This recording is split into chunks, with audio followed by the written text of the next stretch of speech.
Have you ever sat quietly in your favorite chair, watching the world outside your window, and thought, "There are things I've felt for years, but maybe I should just keep them to myself"? If so, you're not alone. Growing older brings with it a special kind of wisdom, a quiet understanding that not everything needs to be said aloud, even to those we love most. Especially to those we love most. As parents, we've spent much of our lives pouring ourselves into our children. From their first steps to their first heartbreaks, we've been there. We've sacrificed time, energy, even dreams, just to make sure they had the best chance in life. And we did all of it with love. But now, as the years catch up with us and we begin to reflect more deeply, a new challenge arises. What should we say, and what should we leave unsaid? This isn't about hiding who we are or being dishonest. It's about recognizing that silence, at times, is a gift. The gift of not burdening those we love with our regrets, our disappointments, or our aches that have settled into our bones and memories. In this gentle conversation, I want to talk to you, just you and me as friends, about 7 things we might feel tempted to share with our children, but perhaps shouldn't. Not because we're ashamed, but because wisdom sometimes means knowing when to speak and when to simply hold space. Let's begin with something that many of us carry quietly: the urge to blame our own parents for the lives we've lived. It's easy, especially when looking back, to say, "If only my father had worked harder," or "If only my mother had been more supportive, I could have had a better life." I've heard these words whispered with sadness, and I've felt them in my own moments of reflection. But the truth is, our parents, like us, did what they could with what they knew. They were flawed. They made mistakes. So did we. Passing those judgments down to our children, sharing those lingering resentments, does more harm than we realize. When we speak that blame aloud, especially in front of our children, we don't just share a personal truth. We teach a lesson. We tell them that it's okay to carry resentment, that it's acceptable to look backward and place the weight of our unhappiness on someone else's shoulders. And what does that leave them with? The idea that one day they might be blamed too. That one day we might expect them to carry our emotional load. That's not the legacy we want to pass on. Instead, we have an opportunity to model forgiveness. To say, "They weren't perfect, but they loved me the best way they knew how." That kind of grace doesn't erase the past, but it transforms it. And in doing so, we free our children from the heaviness of generational blame and offer them a future that feels lighter. Another thing we often find ourselves tempted to share, especially in moments of quiet frustration, is our disappointment in our spouse. Maybe you've been married for 30, 40, even 50 years. And let's be honest, marriage isn't always a fairy tale. There are long nights, sharp words, and disappointments that stack up like forgotten letters in a drawer. But those feelings, as valid as they are, don't need to be unpacked in front of our children. You might think, "But they're grown. They'll understand." And maybe they will. But understanding doesn't mean it won't hurt. When we say things like, "I could have done better," or "I wasted my good years," even as passing remarks, we crack the foundation they built their sense of family on. Whether they're 6 or 60, our children want to believe in the love that raised them. And when we chip away at that image, we leave them feeling unsettled, confused, sometimes even guilty for not noticing our unhappiness. What we often forget is that our spouse is not just our partner. They're also our child's other parent. Speaking ill of them, even subtly, forces our children into emotional corners. Do they defend one parent? Do they stay silent? Do they absorb that tension into their own marriages or relationships? None of these outcomes are fair. Instead, we can choose to remember the good. The laughter, the teamwork, the years of doing our best together. Maybe your partner wasn't perfect. Who is? But maybe they were also kind or hardworking or steady when you needed them most. A simple sentence like, "We had our struggles, but we loved each other," can preserve dignity, offer truth, and protect your child's heart all at once. And while we're speaking of children, there's something else worth mentioning. Something that might be the hardest of all. The comparisons. As parents, especially with more than one child, it's so easy to fall into this trap. Maybe one of your children is thriving while another seems lost. Maybe one calls every week and the other drifts in and out of contact. And without meaning to, we let the word slip. "Your sister always remembered my birthday." Or, "Why can't you be more like your brother?" It's not said to harm, but it wounds deeply. Even the child we praise may feel pressure to always meet that bar. And the one who feels compared may quietly begin to pull away, convinced that your love must be earned, not simply given. The closeness between siblings can erode, replaced by jealousy, hurt, and silence. But you and I both know, each child is their own story, their own struggle, their own triumph. One might have taken longer to find their footing. One might have made more mistakes. But each one deserves to be loved without measuring tapes or scorecards. When we speak to them, let our words reflect who they are, not who they're not. Say, "I see how hard you're trying." Or, "You've always had such a good heart." These words don't just affirm, they heal. As we sit with these thoughts, maybe you're remembering moments you wish you could take back. Things you wish you hadn't said. Or things you wish you'd said differently. That's okay. The beauty of this stage of life is that we're still learning, still choosing. And in this very moment we can begin again with more compassion, more grace, and more care. Let's take a deep breath together. There's more to explore, more to reflect on, but for now, just sit with this. Silence, when chosen with love, can speak volumes. And the things we hold close with tenderness and wisdom may be the greatest gifts we ever give. It's a quiet realization that often arrives with age, that peace isn't always found in what we say, but in what we choose not to say. And as we continue this conversation, just you and me, let's gently explore a few more truths that, while deeply human, are better kept close to the heart.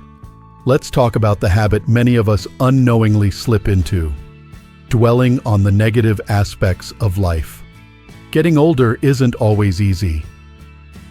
Our bodies change, routines shift, people we love pass on. And yes, sometimes the world feels like it's moving a little too fast without us. It's natural to feel frustrated, even bitter at times. But when our words become a constant echo of complaints, about aches and pains, about the state of the world, about everything we've lost, it doesn't just weigh us down. It burdens those around us, especially our children. They listen. Even when we think they're too busy or distracted, they hear the sighs, the disappointment, the despair tucked between everyday moments. And though they may not say it, it hurts. It makes them anxious. But when we begin to depend heavily, emotionally or practically, on our children for financial support, we create a silent pressure that can strain even the most loving relationship. They may never say it, but they feel it. They worry. They may feel guilt for not being able to do more, or resentment for having to do too much. And we feel it too, that creeping sense of helplessness, of lost independence. No one wants to feel like a burden. But here's the truth. Needing help isn't weakness. It's how we ask that makes all the difference. If there comes a time when you must lean on your children, do it with openness, not expectation. Say, "This is hard for me to ask," or "Only help if it doesn't hurt your own plans." Let them feel free to say no, or yes, or something in between.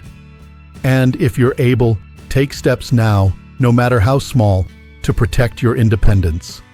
Maybe it's meeting with a financial advisor, or revisiting your budget, or simply being honest with yourself about what you need. Our children deserve to live their lives without the weight of our unspoken expectations. And we deserve to live with dignity, knowing we did what we could to carry our own weight, and asked for support only when love, not duty, was what carried the request. And now we come to something deeply personal: our health. As we grow older, doctor visits become more common. We feel things we've never felt before, physically and emotionally. It can be scary, and it's only human to want to talk about it, especially with our children. We want them to know what's going on. We want someone to listen. But there's a delicate balance to strike here. Oversharing every ache, every appointment, every what-if can be emotionally exhausting. Not just for us, but for them too. They love us. They worry. And when they're constantly hearing about what hurts, what might be wrong, or what went wrong, it can make them feel helpless. Like they're failing you even when there's nothing they can do. That's not to say we should hide serious health concerns. Of course not. They deserve to be included in decisions that affect your care or well-being. But maybe we don't need to mention every little pain, every bad night's sleep, every moment of discomfort. Maybe some things can stay between you and your doctor, or even just within yourself, unless they truly need to be shared. What we can give our children instead is reassurance. A simple, "I'm taking care of myself the best I can," or "there's nothing urgent, just keeping an eye on it," can offer them peace without hiding the truth. That balance between honesty and protection is one of the quiet gifts of aging. And perhaps the most powerful of all is the gift of releasing our children. Not from love, not from connection, but from guilt. From the idea that they must shape their lives around us. As we age, the need for closeness grows stronger. We long for visits, calls, the warmth of a familiar voice. And yet, our children have their own paths now. Their own families, jobs, worries, dreams. It's not always easy to watch them drift further into their own worlds. But that distance doesn't mean they love us less. It just means they're becoming who they need to be. When we encourage their independence, even when it leaves us feeling lonely, we're saying, "I love you enough to let you go." We're saying, "You don't owe me your time, but I cherish it when you give it." We free them from guilt, and in doing so, invite them to come back not out of obligation, but from genuine love. And isn't that what we want? A relationship that feels light, joyful, unconditional. One where they know we're okay, even when they can't be there. Where they know we trust them to live well, love deeply, and come back home when it matters most. These choices, to stay silent in love, to speak only what heals, to release rather than clutch, are not easy. But they are powerful. They say, "I trust you." They say, "I've lived enough to know what really matters." So take a breath. Sit with these truths. Let them settle into the quiet corners of your heart. You are not alone in this journey, and your wisdom, spoken or not, has more impact than you may ever realize. There's a kind of strength that only comes with time. Not the strength of muscles or fast footsteps, but the quiet kind. The strength to let go, to stay silent, to choose kindness over correction. And as we reach this final part of our conversation, I want to gently bring together the threads we've been weaving. Because what we don't say, what we choose to withhold out of love and wisdom, can sometimes speak louder than any words. Let's start here. You don't need to explain every difficult feeling to your children. We've lived long lives, full of changes, surprises, and moments that didn't go the way we planned. And it's tempting, especially as we grow older, to want to share it all. To sit with our adult children and say, "You know, I wish I had done things differently." Or, "I was never really happy in that part of my life." But these confessions, though honest, can often do more harm than healing. Your children are not your confessional booth. They are not the keepers of your regrets. They are the next chapter of your story. And while they deserve to know you, the real you, there is a difference between openness and oversharing. Some truths, especially those filled with sorrow or second-guessing, are better kept in the sacred space of reflection. Not because we want to hide, but because we want to protect. Because we know that they, too, will have to carry their own worries, their own memories, their own regrets someday. We don't need to pass ours down to them. Instead, we can offer them something more powerful: perspective. The wisdom of someone who has lived through hardship and still chooses hope. The grace of someone who doesn't need to be understood in full to feel loved. We can say, not everything in life is easy, but it's still worth it. We can say, you don't have to fix the past to have a beautiful future. These words, simple as they are, give them room to grow without the weight of your unfinished grief. And here's something else to hold on to. It's okay to keep some dreams just for yourself. Maybe you always wanted to write a book, or travel alone, or pick up painting again. Maybe those dreams feel distant now, but they're still yours. You don't need to explain why they never happened or apologize for the life you lived. You simply get to be proud of surviving, of loving, of learning. Too often we feel that aging means fading, that we've said all we need to say, done all we're going to do. But that's not true. You are still here. You are still becoming. Even in the quiet, even in the pauses between conversations and visits and long afternoons, you are still shaping the world around you, especially the world your children carry forward. So, what should we tell them? If we're not passing down complaints or regrets or comparisons, what is left? Tell them they are loved. Tell them they are enough. Tell them that you trust their judgment, that you see their efforts, that even when they fall short, you're proud. Let your words lift, not weigh. Let your silence be a shield, not a wall. And if you must speak of pain, let it be the kind that leads to healing, not guilt. We are the bridge between generations, the memory keepers, the root from which their lives grew. And what we say, or don't say, becomes the soil that shapes their futures. If today's conversation stirred something in you, take a moment. Breathe. Maybe there are things you wish you hadn't said before. That's okay. Maybe there are things you still long to say. That's okay too. Every day is a chance to begin again with more gentleness, more purpose, and more presence.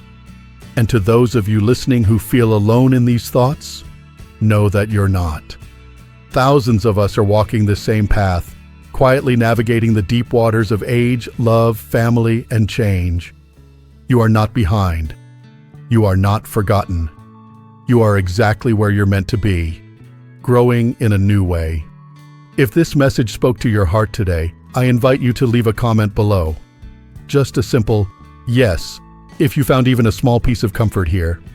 Or share your own story, if you feel moved to. Because sometimes what heals us isn't just the advice we're given, but knowing someone else out there understands. If this video gave you a moment of peace, a new perspective, or a little inspiration, please like it.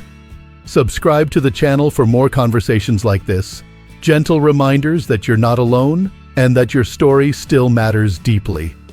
Here's to living our later years not in silence, but in intentional silence. In words that heal and choices that protect. In love that doesn't always need to be spoken to be felt. And in the quiet courage to let go of what no longer serves us, so we can make room for what still can. You've done more than enough. You are more than enough. And your presence, your quiet, loving presence, is a legacy in itself. Here's to living your best life at any age.